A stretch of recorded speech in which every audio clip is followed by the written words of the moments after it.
It's Tubyy, and this is my experience in the Inca Trail. It was one of the best experiences of my life. It includes the stories of the beautiful people I met along the way, the most exciting race, and how it changed my life. So, enjoy it. So there's two ways to get to Machu Picchu. One can take a train for 4 hours and get to Machu Picchu, or one could climb for 45 kilometers at very high elevation with little oxygen over the course of 4 days, camping overnight for 3 nights in the middle of friggin' nowhere in the mountains. And that is called the Inca Trail. Those who wanted it easy take the train, but those who are a little insane like me opt for the Inca Trail and had the most incredible group. So, kilometer 82. Say what's up, guys. This is William. Hey. And this is Loxy. The first day of the trail was the second hardest day as they wanted to acclimate us to the very high elevation.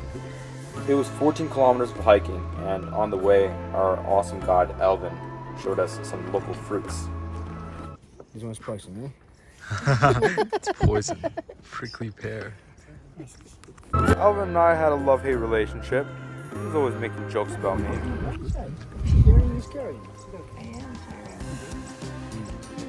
There's like sweet. The Inca Trail is a network of roads that the Incans used to connect themselves to Machu Picchu. And on the way, we saw many of the ruins that they built. So these are the first Inca ruins that come across. If you ask me, to be honest, I don't know the significance. But pretty cool. Shit in the middle of nowhere. It wasn't just sightseeing though. It was a tough hike. We're about 40 minutes from camp. Some fat uphills going on. How we doing, guys? Get this though, the food we had was incredible. After that first hike, when we had lunch, I think it was one of the best lunches I've ever had. So we're in the middle of a mountain right now, and they're able to prepare us this awesome food. We've got some guacamole, we've got some trout, rice, and potatoes. Julia, want to say hi? Hey. This is the family, guys. This is the family. Say hi, everybody. And that's our amazing family and group, the people who made this whole experience. Yo, Dylan, honest opinion, what do you think of that food? Food was amazing, man. Pretty awesome. For the food way out here in the middle of nowhere, fucking 10 out of 10. Like, I would be surprised if dinner was better. Dinner was better. They made us flambe in the mountains.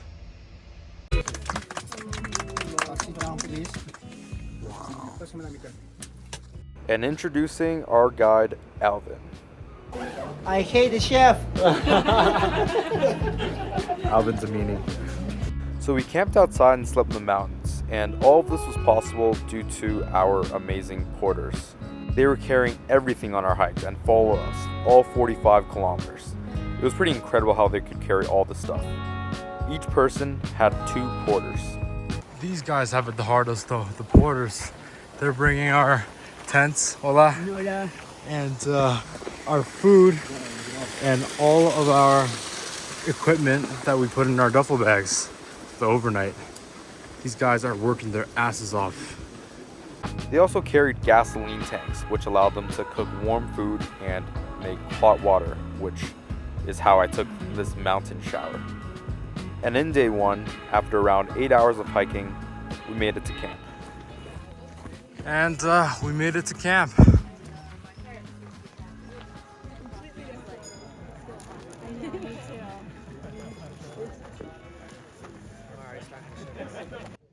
Okay, so I'm with my boy Dylan. It was challenging hiking, to be honest, and it's supposed to be our second hardest day.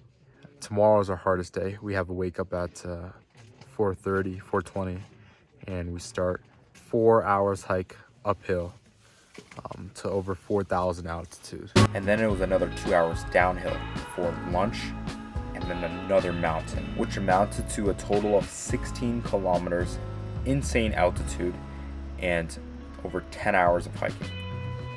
So how did we survive? So we're at breakfast, and there's this Inca concoction named Red Bull. Yeah. What is it, Jim? You'll start with coffee, lots of it. Add some coca leaves. I think 4 or 5 will do the trick. So let's put 6 or 7. We might need this for today. Yeah, today's the day. Today is the day. Today's the day we become the dead woman on the path. And after a very caffeinated drink, we started our hike. After 2 hours, we reached the halfway point of our first mountain. Just bought a Coke Zero from the highest shop in the world for about 5 Canadian. It's pretty decent. You know, a Canadian bar, they'll charge you maybe 20. So this hike is infamous for being very hard for a couple of reasons. First, we're in the mountains, and that means the temperature is extremely volatile. Whenever it's shady, so in the mornings, whenever we're in shade during the day, and at night, it's insanely cold. Like 0 degrees with the wind chill and altitude, which is feels like -20. And whenever we're in the sun, it's insanely hot, like 20, 30 degrees. There's very little oxygen at high altitude, and you can feel it on the hike. It's very difficult to breathe. And finally, just the sheer elevation. I mean, we're not going 45 kilometers horizontal. We're going 45 kilometers with a lot of vertical. All right, the competitor in me is going. I'm trying to be the first one up the mountain now. Almost there. I've been racing these guys to the fucking top. I hadn't told them, but I'm passing them. Once you see them turn the corner, I'm going. And after 3 or 4 hours of hiking, we all made it to the top. Little did I know that the uphill was only half the battle. I just did the stairs down. For me, that was a million times worse. My legs are like shaking right now. Just finished the hike. Everybody's pissed. Everybody's tired. Who's ready for some food? And after the first pass, it was time for the second pass, and I totally underestimated it. I thought, first pass, hardest thing, over. Cool. I had a huge lunch, and all my energy was directed towards digesting the food. And going up the second pass, I almost died. I had 0 blood sugar left, 0 energy. This is me halfway up the mountain. This is the aftermath of sprinting, though. All of them exploring the Inca site, but I just gotta stay here and rest, man. And this is me about an hour or 2 later after I crawled up the mountain. Hi, Mom. I made it. Bro, we just made it to the campsite, and this looks like heaven on earth right now after that long ass day. Yeah, seriously. Oh my goodness. My feet feel like they're about to fall off. And I'm on Advil too. If I was not on Advil, they'd be off. Something that was really inspirational in this hike was this couple in their 50s that was in our group. They were physically challenged by this hike, and their friends had just dropped out the day before. But they decided to persist, and they started the day at 3:30 a.m. and hiked until 7:30. We all clapped them in as they reached camp.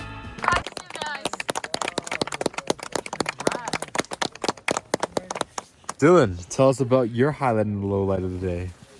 So for me, highlight of the day is probably seeing the Incan sites. Low light of the day was trying to take a shit in the squatty potty. My legs were just vibrating. I was trying to brace myself on the edges of the stall. Totally fair. Bunch of big overspray hike. on the bowl. Big hike. Could not feel my legs at all. No, Very it was fair. brutal, but the day was amazing though, to be honest. And then tomorrow we got just 10 kilometers. Yep. It's supposed to be the most scenic day. Yes, it's gonna be beautiful. Looking forward to it. And comes the day that changed my life. So something that has always been in the back of my mind for the past couple of years now is to be a more selfless and empathetic person. For example, I'm quite disciplined, which makes it harder for me to be empathetic towards other people. But it's a change that I've always wanted to make. I always thought to myself, right, at the point of leadership, I will be selfless and empathetic. I know I can do that. But, so wake up was at 5 a.m. that day, but I woke up at 3:30 and I couldn't go back to sleep. It was way too cold. And so I looked out into the full moon, and it was just like a moment of inspiration. It was like the universe was just talking to me. I realized that it's not when one becomes a leader where one needs to start being selfless and empathetic and having other good traits. But it's only through being selfless and having empathy for others where others trust you to be their leader in the first place. It's the micro actions. The actions of Alvin and how he led our team and the team of 30 porters really inspired me. And it was from that moment on where I can say that I've truly become intrinsically motivated to be selfless and have more empathy towards others in my day-to-day actions. I practiced it for the next 2 days, and I think it's something that I'm going to practice for the rest of my life. So, after that awesome existential realization, we continued with day 3. And day 3 was my favorite because we got to really know each other, talk to each other on this easy hike. You know, the first 2 days of the hike was just put your head down and get the hell up the mountain and survive. And on this day, I really got to talk to people and learn about the interesting stories of Anna and Jim, for example, who were a couple in their late 40s and were huge world travelers and had done the Inca Trail earlier on in their 20s. But this time, they did the Inca Trail again and brought their kids, Finley and Cypress, to the Inca Trail to spend time with them before they left for college. I told them, man, that's cool. I think I'll do that with my kids too. Alvin showed us the vegetation around this area and how the Incans made a strong braid. And despite teaching me a lot, I still hate Alvin. Look how he used the braid on me.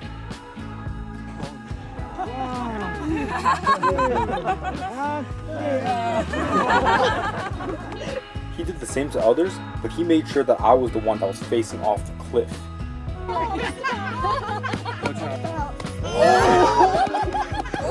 Oh, hit his head. So Alvin said that they dip this in frog poison and hunt animals with it. Now watch.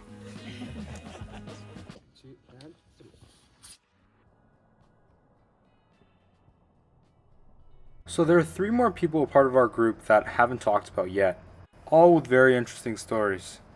A girl who had just recently found her passion to be a museum curator. A waitress with literally the most insane stamina I've ever seen in my life. And an engineer at Oreo. He even leaked the newest Oreo. They're gonna be pink and black. You heard it here first. One of the coolest parts of the day was when we finally got to meet all 30 of our porters, the people who were carrying our backpacks and supporting us through the whole trip. Alvin introduced each one of them, and we gave them a round of applause. Yes, no. Sorteio Willie, 47 anos. This guy is Willie and he's 47 years old. Class for Willie. Bravo. This day couldn't have been better. Here's my reaction to the most beautiful sight. What the fuck?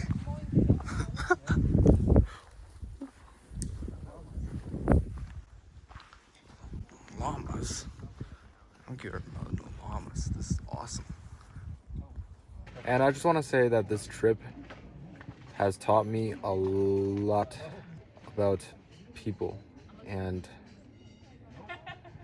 just being able to see individuals' strengths and weaknesses and tendencies, and how everybody in our family has been able to cooperate and deal with things together, and how the porters and our leader Alvin has been handling things. It's taught me. And this is it. After my camp's gone back to camp, I went back, took a cold shower, Inca water, And now I'm here by myself, enjoying this.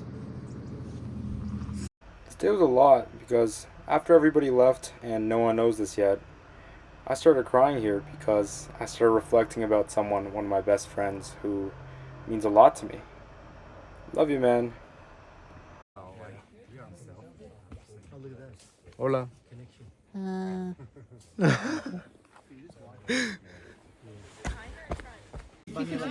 Last dinner, and they baked us a cake in the mountains. This is amazing. And after 40 kilometers of hiking, of almost death by multiple people, it was time. It was time for the race, the most exciting part of this whole trip. There were around 200 more tourists all on the same journey as us, exhausted and could not feel their legs. And we were all around 7 kilometers away from Machu Picchu. The next morning, we would get up 2:30 a.m. and race to be the first group. It was time. Alright, we're up at 250. Let's go see this mountain. Machu Picchu. Morning, Huangyu. Morning, Maria. Morning, Ronak. Ready to get some drinks tonight? Fuck on my leg. I can feel my fucking legs right now.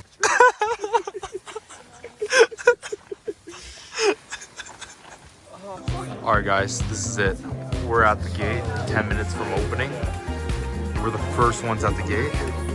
And now we're just competing against all these people at the back. It's like a freaking Taylor Swift concert back there. It goes way. Let's We'll go. be the first ones. Of course. Let's go. We're getting ready. This is like serious. Before going, Alvin prepared us with magic potion.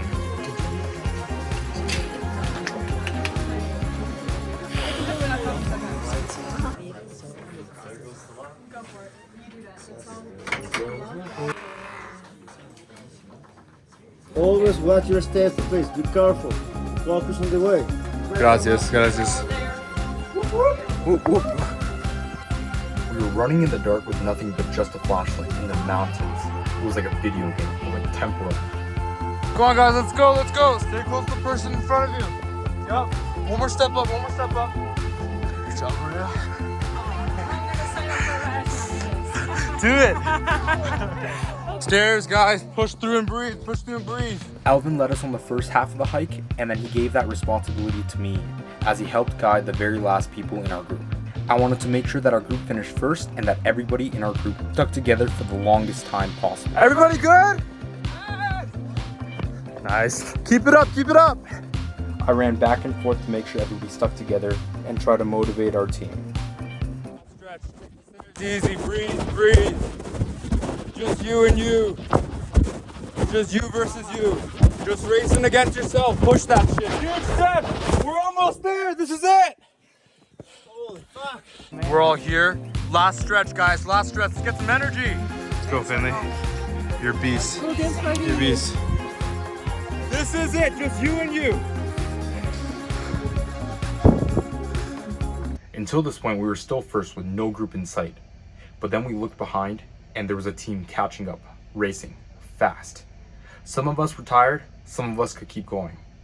It was at this point where we made a group decision to split off. The faster ones will try to be first and represent our group. All right. So next group just caught up to us. For us, 1-1. For us, gonna take it easy. But we're gonna represent our fucking group and be the first to the gate. Let's go. Yes. No way they're catching up to us. The last 800 or so meters, there's one guy from the other group that was racing us. I knew I had to go. There was no more motivating. There was no more screaming. I was out of energy. I was out of air. I just had to say to myself inside my head, it's me and me. I'm gonna represent my fucking group and win this shit. I raced the last guy, the last 800 meters to the finish line. First one. Let's fucking go. Good job, brother. Good race, man. Awesome job, bro.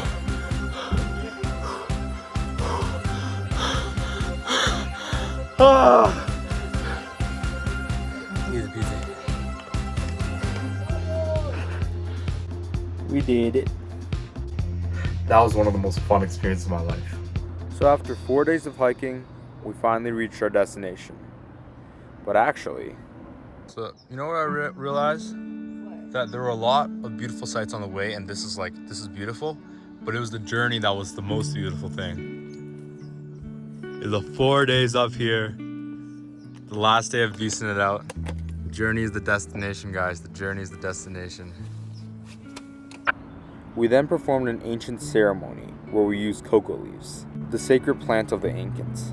Alvin brought out the most beautiful cocoa leaves he found, and we held 3 of them up and copied Alvin as he chanted in Quechua, the original language of the Incans and Peruvians. We chanted for around 10 minutes, rotating in each direction, north, south, east, and west, and made an offering to Pachamama, Mother Earth, and made a wish of our desires. And then we laid down our 3 cocoa leaves on the sacred rock. I wish I could eat every day without getting fat. Just kidding. The ceremony felt very special, especially since we were chanting in Quechua. We finished off with a 2-hour tour of the lost city. Our guide's explaining us stuff, but honestly, my legs are about to fall off and I have no sleep in me and I'm about to fall asleep. I'm content already with this tour. I'm very happy with it. And you guys? Absolutely happy. Let's do it again in a couple of years. Yeah, a couple more beers. Couple of years, yeah. What was really impressive though was the Incan engineering. They cut rocks so precisely such that they did not need any cement to glue them together. The following video shows the contrast between the elite engineering and regular engineering of stones. Hello. So this is the interlocking, and this is the rustic. I managed to stay alive through the whole tour, and I was so happy when we got on the bus. Took the best 10-minute nap of my life. I'm literally about to die right now, but I'm mustering up the courage and strength to do this. I don't know how I survived the last 3 hours. It's like 11 a.m. I'm tired as hell. My legs are non-existent. I'm about to pass the hell out. Good night. We went to a restaurant where we had lunch for one last time as a family. I had alpaca. It was amazing. And I gotta say, this was one of the best experiences of my life. The people I've met really taught me about myself and about other people. And I just want to thank Alvin and the rest of Alpaca Expeditions for making it possible. I remember that after lunch, I pulled Alvin aside and I told him that he changed my life. Thank you so much.